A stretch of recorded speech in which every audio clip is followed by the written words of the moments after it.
Welcome for U S classes. इस class में आप लोग 2025 में जो आपका एसएससी जीडी का पेपर हुआ था, उसी पेपर से आप लोग जीके जीएस के प्रश्नों को लगाएंगे। और इसमें आपका तरीका क्या रहना चाहिए, जो भी प्रश्न आप देखें तो उससे आपको यह तैयार करना है कि किस तरह के प्रश्न पूछे गए थे। तो चलिए शुरू करते हैं क्लास के लिए। क्लास के लिए ये जो पेपर आपका था, ये आपका पेपर 7 फरवरी को कंडक्ट हुआ था। कब हुआ था? 7 फरवरी को कंडक्ट हुआ था। और ये सेकंड शिफ्ट का पेपर था आपका। और 2025 आप देख रहे होंगे, जो कि ओरिजिनल प्रश्नों के साथ आप इस क्लास को देखेंगे। तो चलिए बढ़ते हैं अपने प्रश्नों की श्रृंखला की तरफ। पहला प्रश्न अपना है कि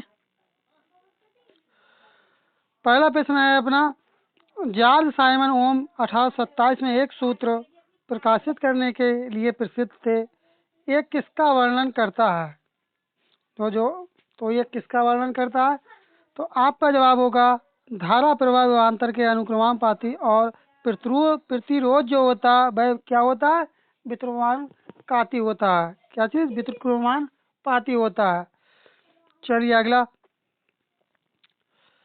अगला है कि पहली और दूसरी पंचवर्षीय योजना के मुख्य लक्ष्य क्षेत्र कौन से थे?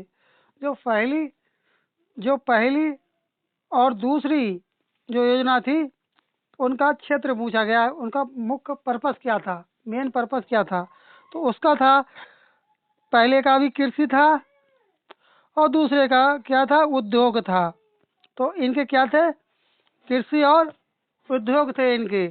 किसके? पहली और दूसरी पंचवर्षीय योजनाओं के मुख्य लक्ष्य क्या थे? तो इसके लक्ष्य थे कृषि और उद्योग। चलिए बढ़ते हैं अपने अगले पेज की तरफ। अगला है कि निम्नलिखित में से कौन सा त्योहार मराठी नववर्ष के रूप में मनाया जाता है? तो ये कौन सा त्योहार है? ये त्योहार है आपका गुड़ी पड़वा। इसे क्या कहेंगे आप लोग? गुड़ी पड़वा कहेंगे। क्योंकि एसएससी जीडी के पेपर में पर्व हैं, आपके महोत्सव हैं, घराने हैं, नृत्य हैं, इनसे संबंधित प्रश्न बनते हैं। चलिए अगला है कि सूक्त को निम्नलिखित में से किस वैदिक ग्रंथ के स्तोत्र गान के रूप में जाना जाता है? तो ये किस रूप में जाना जाता है? ऋग्वेद में। तो इसका उल्लेख किस में मिलता है? ऋग्वेद में मिलता है। चलिए अब आपको बताना अथर्ववेद में किसका उल्लेख किया गया है। आप कमेंट करके बताएंगे कि अथर्ववेद में किसका उल्लेख है। चलिए बताएं आप, अथर्ववेद में किसका उल्लेख है। क्वेश्चन नंबर 5 है कि भारतीय संविधान के अनुसार निम्नलिखित में से कौन सी अनुसूची सरकार की शक्तियों के पृथक्करण से संबंधित है? तो आपकी ये सूची हो जाएगी, क्या हो जाएगी? आपकी ये सूची हो जाएगी 7वीं सूची हो जाएगी। चलिए अगला है कि भारतीय संविधान के किस अनुच्छेद में स्पीकर और डिप्टी स्पीकर के पद से अवकाश त्याग पत्र और हटाए जाने का उल्लेख है? तो इसका उल्लेख किस में किया गया है? इनके हटाए जाने का अनुच्छेद 94 में इनका उल्लेख किया गया है कि इन्हें किस तरह से हटाया जा सके। चलिए अगला अब आप देखेंगे करंट अफेयर का क्वेश्चन देखेंगे और इसमें आपको क्या सीख लेनी है। निम्नलिखित में से किसे जून 2024 में केंद्रीय संस्कृति मंत्री नियुक्त किया गया? कोई भी मंत्री यदि नियुक्त किया गया हो, कोई भी पद उसने ग्रहण किया हो, तो उससे संबंधित प्रश्न बनते हैं जो लेटेस्ट में करंट में रहते हैं ज़्यादातर। तो इस तरह से आपका उस समय के हिसाब से क्या इसका सही जवाब था? गजेंद्र सिंह शेखावत थे। चलिए अगला है कि भारत की जनगणना 2011 के अनुसार निम्नलिखित में से किस पूर्वोत्तर राज्य की जनसंख्या सबसे अधिक है? तो पूर्वोत्तर पूछा है तो आपका हो जाएगा असम हो जाएगा।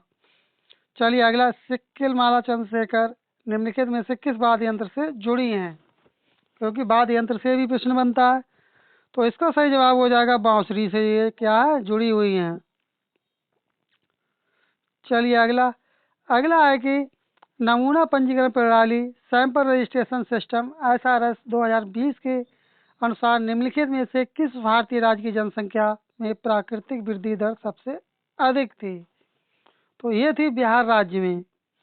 ये वो प्रश्न लिए गए हैं जो एसएससी जीडी 2025 में पूछे गए थे और इस पेपर से आपको यही सीख लेनी है कि किस तरह के प्रश्न एसएससी जीडी में पूछे जाते हैं। चलिए अगला प्रश्न।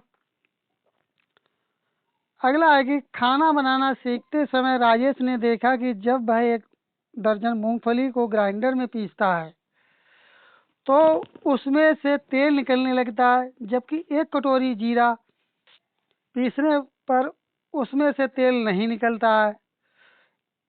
इस अंतर के पीछे क्या कारण हो सकता है? तो इसके पीछे क्या कारण हो सकता है? मूंगफली में मौजूद वसा के कारण तेल निकलता है। क्या होता है? मूंगफली जो होती है उसमें वसा मौजूद होता है। चलिए अगला। अगला प्रश्न है कि निम्नलिखित में से किस क्षेत्र या सेक्टर भी बोलते हैं, इंग्लिश में क्या कहेंगे? सेक्टर कहेंगे। सभी व्यावसायिक संस्थाएं, निगम और भागीदारियां शामिल हैं। तो किसमें शामिल हैं? फर्म क्षेत्र में, यानी कि फार्म सेक्टर में ये सम्मिलित हैं। चलिए अगला प्रश्न।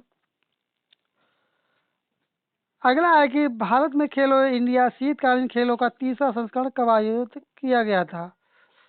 तो ये किया गया था फरवरी 2023 में इसका आयोजन किया गया था। चलिए अगला प्रश्न। अगला है कि 2024 में एशियाई खेलों में पुरुष हॉकी टूर्नामेंट में भारत ने कितने वर्षों बाद स्वर्ण पदक जीता था? तो आपका जवाब हो जाएगा 16 वर्ष के बाद।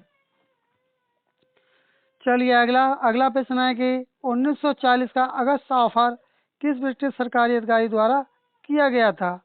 तो इसका जवाब हो जाएगा लॉर्ड लिथोगो के द्वारा। लॉर्ड लिथोगो के द्वारा किया गया था। चलिए अगला। अगला इसमें पूछा गया है कि वैश्वीकरण प्रक्रिया में बहुराष्ट्रीय कंपनियां क्या भूमिका निभाती हैं? तो इनका जो बेसिकली काम होता है वे विभिन्न क्षेत्रों में देशों में उत्पादन और बाजारों को एकीकृत करती हैं। तो इस तरह से 4th वाला ऑप्शन आपका सही उत्तर होगा। चलिए अगला प्रश्न। अगला है कि पर्णपाती वन और ट्री श्रेडेड ग्रासलैंड किस प्रकार के हैं? क्या चीज़ किस प्रकार की जलवायु में पाए जाते हैं? तो ये किस प्रकार की जलवायु में पाए जाते हैं? ये पाए जाते हैं उष्णकटिबंधीय आर्द्र एवं शुष्क जलवायु क्षेत्र में पाए जाते हैं। चलिए अगला प्रश्न। अगला प्रश्न है कि अगला है कि पूर्वी भारत के किस क्षेत्र को 2010 में मानवता की अमूर्त सांस्कृतिक धरोहर की प्रतिनिधि सूची में मान्यता दी गई थी? तो इसका सही जवाब आपका हो जाएगा छऊ। क्या हो जाएगा? छऊ।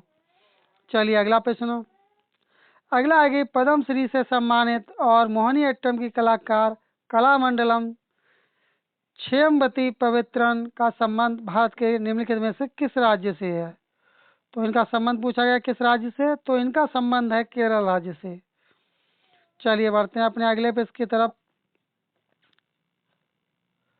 अगला प्रश्न है कि पीएम सूर्य घर मुफ्त बिजली योजना में कौन सा लाभ शामिल नहीं है? तो इसमें क्या शामिल नहीं? निजी क्षेत्र के लिए बिजली की कीमतों में कमी। इस तरह से आपका 3rd वाला ऑप्शन आपका सही उत्तर होगा। यदि अभी तक आप क्लास को लाइक नहीं किए तो प्लीज़ क्लास को लाइक कर दें, और चैनल यदि आप सब्सक्राइब नहीं किए तो चैनल को सब्सक्राइब कर लें। और यदि आप इस क्लास की पीडीएफ प्राप्त करना चाहते हैं तो इसका लिंक डिस्क्रिप्शन बॉक्स में लगा दिया जाता है, वहाँ से आप प्राप्त कर सकते हैं। चलिए मिलते हैं जल्दी अगली क्लास में, तब तक के लिए धन्यवाद। जय हिंद, जय भारत।